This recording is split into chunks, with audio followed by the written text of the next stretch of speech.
বাস্তবে একজন কারেকশন অফিসারের ইনকাম স্ট্রাকচার কেমন? 5.5 বছরে ওখানে দেওয়া আছে 1,01,000, বাট ওইটা আরো ইউনিফর্ম অ্যালাউন্স দিয়ে সবকিছু দিয়ে যোগ আপনার $1,18,000 পাওয়া যায়।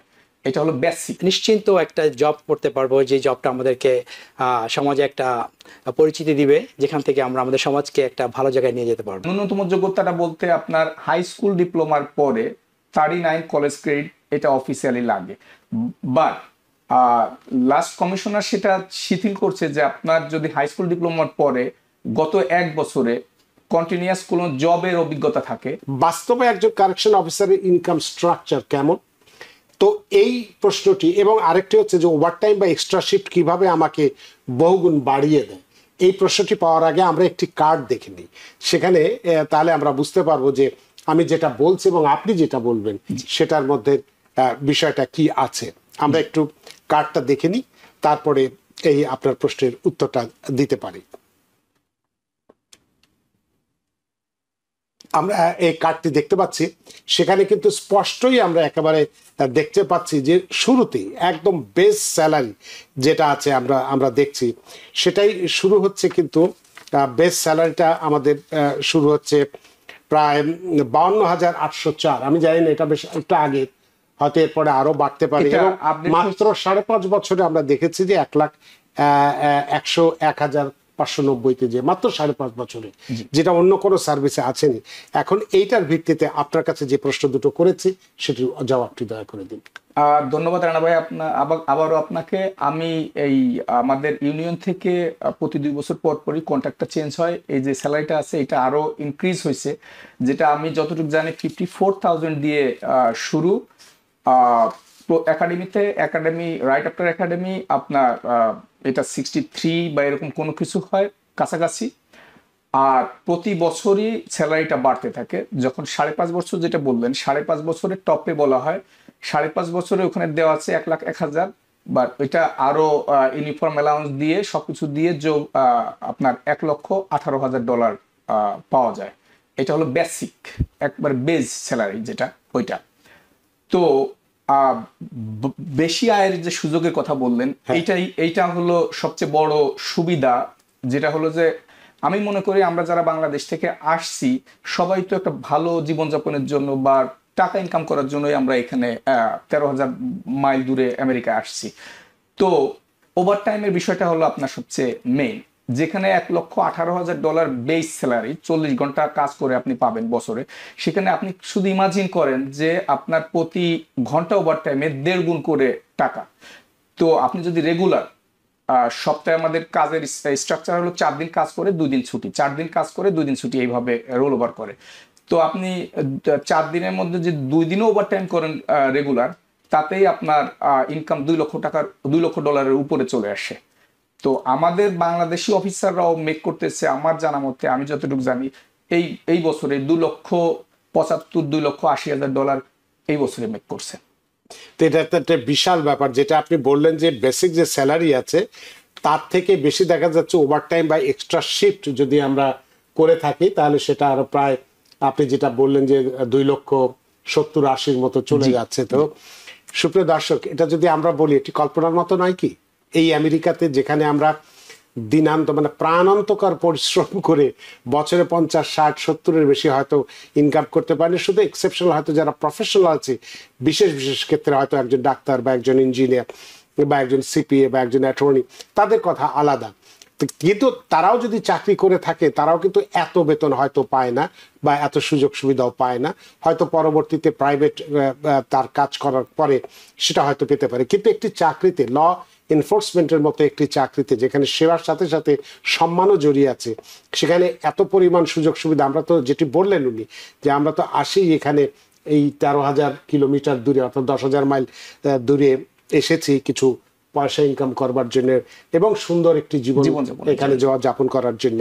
তো সেখানে নিশ্চয়ই আমরা ভেবে দেখতে পারি আমাদের প্রজন্ম বা আমাদের পরবর্তী বংশধর, আত্মীয় স্বজন, বন্ধু বান্ধব যারা আছেন, তাদেরকে এই পেশায় নিয়ে আসবার জন্য। এবং সেক্ষেত্রে আমার ডান দিকে যিনি বসে আছেন, কাজী করিম, তিনি মাত্র 6 মাস হলো এখানে যোগদান করেছেন।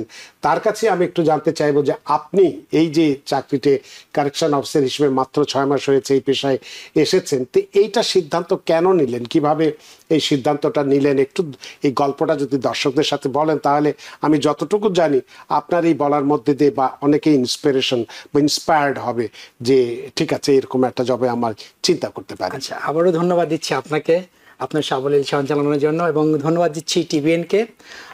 TVN24 আমাদেরকে এই আমার জার্নিটা অনেক সুবিধা করে দিয়েছে। আমি যখন TVNকে দেখেছি কাজী হাসান ভাই এখানে ছিলেন, উনি আপনার মতো এরকম সুন্দর করে বলেছেন যে এই জবটা কি, এই জবটাতে যদি আমরা আসতে পারি তাহলে আমাদের ভবিষ্যৎটা কীরকম হবে, আমাদের বিশেষ করে ফাইন্যান্স আমাদের যে ইনকামটা হবে সেটা দিয়ে আমরা কীভাবে করতে পারবো। তো ওনার এইটা আমাকে অনেক ইন্সপায়ার করেছে। TVN24 এই প্রোগ্রামটা থেকে ওনার কাছ থেকে শুনে আমি ইন্সপায়ার হয়েছি যে হ্যাঁ, এখন এখানে এসে হয়তো ক্যারিয়ারটা আবার করতে পারবো। তো এটা হচ্ছে আমাকে সবচেয়ে বেশি ইন্সপায়ার করেছে যে এই জবটাতে নেওয়ার জন্য। এবং জবটা করেছি, একাডেমি করেছি, এবং থ্রু দ্য একাডেমি আমাদের হাসান ভাই যেভাবে হেল্প করেছেন বাঙালিদেরকে, আমি বলবো এটা আমাদের জন্য ব্লেসড। উনি থাকার কারণে আমাদের জার্নিটা অনেক সুবিধা হয়েছে, আমরা ওনার কাছ থেকে অনেক কিছু জানতে পেরেছি। উনি একজন এক্সপিরিয়েন্স, তো ওনার সেই অভিজ্ঞতাগুলো আমাদের কাজে লেগেছে। আমরা এখন যে কাজ করতেছি উনি আমাদেরকে সবসময় উনি আমাদের খোঁজখবর রাখছেন। কাজে নতুন জায়গায় কাজে গিয়ে এরকম একটা মানুষ পাওয়া এটা আসলেই ভাগ্যের ব্যাপার। আর আবারও ধন্যবাদ দিচ্ছি TVNকে, যাদের মাধ্যমে আমরা জানতে পারছি যে আমাদের কি অপরচুনিটি আছে এখানে, আমাদের কোথায় কোথায় গেলে আমরা আমাদের বেটার অপরচুনিটি পাবো, কোথায় আমাদেরকে আমরা একটা নিশ্চিন্ত একটা জব করতে পারবো, যে জবটা আমাদেরকে সমাজে একটা পরিচিতি দিবে, যেখান থেকে আমরা আমাদের সমাজকে একটা ভালো জায়গায় নিয়ে যেতে পারবো। পাশাপাশি আর্থিক সুবিধা তো রয়ে গেছে বিশাল হ্যাঁ, একটা অবশ্যই, যে জি। বিষয়টি। অনেক ধন্যবাদ জনাব কাজী করিম, আপনার এই চমৎকার উপলব্ধি বা আপনার এই গল্প জার্নিটা একটু আমরা শুনলাম। তো আপনার কাছে আরেকটি প্রশ্ন থাকবে, সেটি হচ্ছে যে এই পেশায় যদি আমি আসতে চাই বা কেউ যদি আসতে চায়, তাদের ন্যূনতম যোগ্যতা কি লাগে বা প্রশিক্ষণ কি কি লাগে বা আদৌ লাগে কিনা, বা সাধারণ একজন মানুষ হিসেবে কি সহজেই আমি এখানে যোগদান করতে পারি কিনা, এই প্রশ্নটি থাকবে। তবে অনেকক্ষণ ধরে দুইজন দর্শক অপেক্ষা করছেন, তাদের ফোনটি নিয়ে নেই। সুপ্রিয় দর্শক কে আছে টেলিফোনে, দয়া করে নাম পরিচয় দিয়ে আপনার প্রশ্নটি করুন। পরিবহন। হ্যালো। হ্যালো জি হ্যালো জি, প্রশ্ন করুন, আমরা অপেক্ষা করছি, আপনাকে শুনতে পাচ্ছি আমরা। আচ্ছা, আমি আমি শহীদ বলছি কানিটিকার ড্যানবেরি থেকে। জি তো আমার কোশ্চেন হচ্ছে কাজী করিম সাহেবের কাছে। জি তো আমরা যারা interested to application for the correction officer, আমাকে একটু বলতে হবে যে ফুল প্রসেসটা কি, কিভাবে অ্যাপ্লিকেশন করতে হবে, কি কোয়ালিফিকেশন লাগবে, এবং কিভাবে আমরা শুরু করতে পারি প্রিপারেশন। অনেক ধন্যবাদ। এটি কাজী হাসান জবাব দিলে ভালো হবে, কারণ এই প্রশ্নটি আপনার টেলিফোন নেওয়ার আগে ওনাকে করেছিলাম। অনেক ধন্যবাদ জনাব শহীদ আপনার প্রশ্নের জন্য। জনাব কাজী হাসান। শহীদ ভাই, আপনাকে ধন্যবাদ। সুন্দর একটা প্রশ্ন করছেন। এটা আসলে যারা বেগিনার প্রথম চিন্তা করেন জবে, তাদের সবারই প্রশ্ন এটা। তো এটা আসলে নিউ ইয়র্ক সিটির যে ডিক্যাস এর যে ওয়েবসাইট আছে, সিটি ওয়াইড অ্যাডমিনিস্ট্রেশন সার্ভিস, সেখান থেকে অ্যাপ্লিকেশন করা হয়। আর আমাদের যে সোসাইটি আছে, বাংলাদেশি কারেকশন সোসাইটি থেকে আমরা প্রথম থেকেই আপনার অ্যাপ্লিকেন্টদের সাহায্য করে থাকি যে কিভাবে অ্যাপ্লিকেশন করা হবে, কিভাবে পরীক্ষাতে পাশ করা যায়, এবং পরবর্তী প্রসেসগুলা, স্টেপগুলা কিভাবে আপনার হায়ার হওয়া পর্যন্ত যতটা স্টেপ আছে আমরা সোসাইটি থেকে সাহায্য করে থাকি। তা আপনার যদি সাহায্য লাগে, আপনি TVN এ যোগাযোগ করলে বা কোনো কমেন্টে যোগাযোগ করলে, বা আমাদের কারেকশন অফিসার, যে কোনো কারেকশন অফিসার আমাদের সোসাইটির সাথে জড়িত, তারা আপনাকে হেল্প করতে পারবে। তো এক্ষেত্রে যেহেতু প্রশ্নটা আসলো, এক্ষেত্রে আমি যেটা বলছিলাম যে ন্যূনতম যোগ্যতা কি দরকার পড়ে, বা আদৌ কোনো প্রশিক্ষণের দরকার পড়ে কিনা, আমরা সাধারণ মানুষ যেকে ইচ্ছা করলে আমরা যেতে পারবো কিনা। জি, ন্যূনতম যোগ্যতাটা বলতে আপনার হাই স্কুল ডিপ্লোমার পরে 39 কলেজ ক্রেডিট এটা অফিসিয়ালি লাগে। বাট লাস্ট কমিশনার সেটা শিথিল করছে যে আপনার যদি হাই স্কুল ডিপ্লোমার পরে গত 1 বছরে কন্টিনিউয়াস কোনো জবের অভিজ্ঞতা থাকে, অনেকগুলা জবের লিস্ট দেওয়া আছে, ওই জবের মধ্যে যদি আপনি পড়েন, তাতে 95% জবই ওই ইসের মধ্যে পড়ে যায়, তো তাহলে আপনি এলিজিবল হবেন। এটা হলো একাডেমিক কোয়ালিফিকেশন। আর শারীরিক যোগ্যতা তো অবশ্যই থাকতে হবে আপনার অ্যাজিলিটি রিক্রুটমেন্ট প্রসেসের মধ্যে যে আপনার অ্যাজিলিটি টেস্ট নেওয়া হয়, শারীরিক টেস্ট, এটাও স্বাভাবিক। আমি মনে করি যারা বাংলাদেশি আমরা যারা আছি, পড়াশোনা বলেন বা শারীরিক দিক দিয়ে বলেন, আমরা সক্ষম। আপনার ল এনফোর্সমেন্টের মেইন জবটা হলো আসলে আপনার ব্রেন, আপনি কিভাবে চিন্তা করতেছেন, কিভাবে কথা বলবেন, এইটাই আপনার মেইন। শারীরিক বা অন্য কোনো কিছু তেমন ফ্যাক্টর না। তো বয়সের কোনো বার অথবা নাগরিক বা গ্রিন কার্ড হোল্ডার এই ধরনের কোনো কিছু আছে?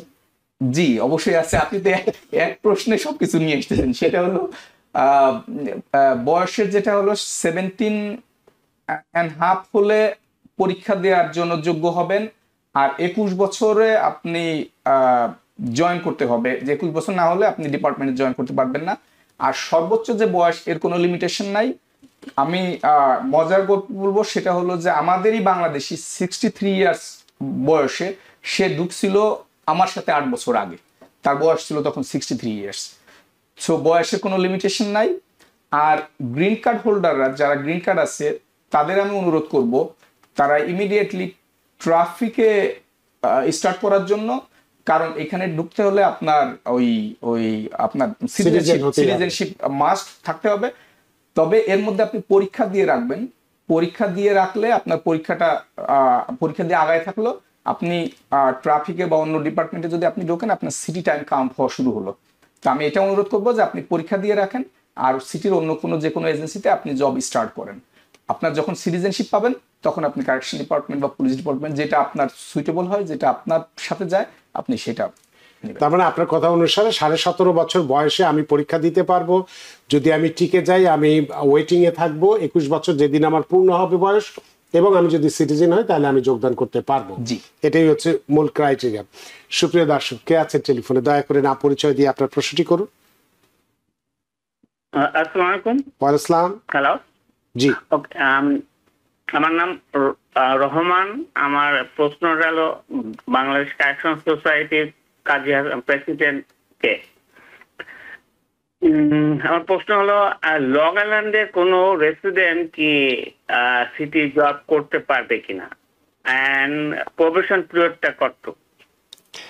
অনেক ধন্যবাদ জনাব রহমান। জনাব কাজী হাসান। রহমান ভাই, আপনিও সুন্দর একটা প্রশ্ন করছেন।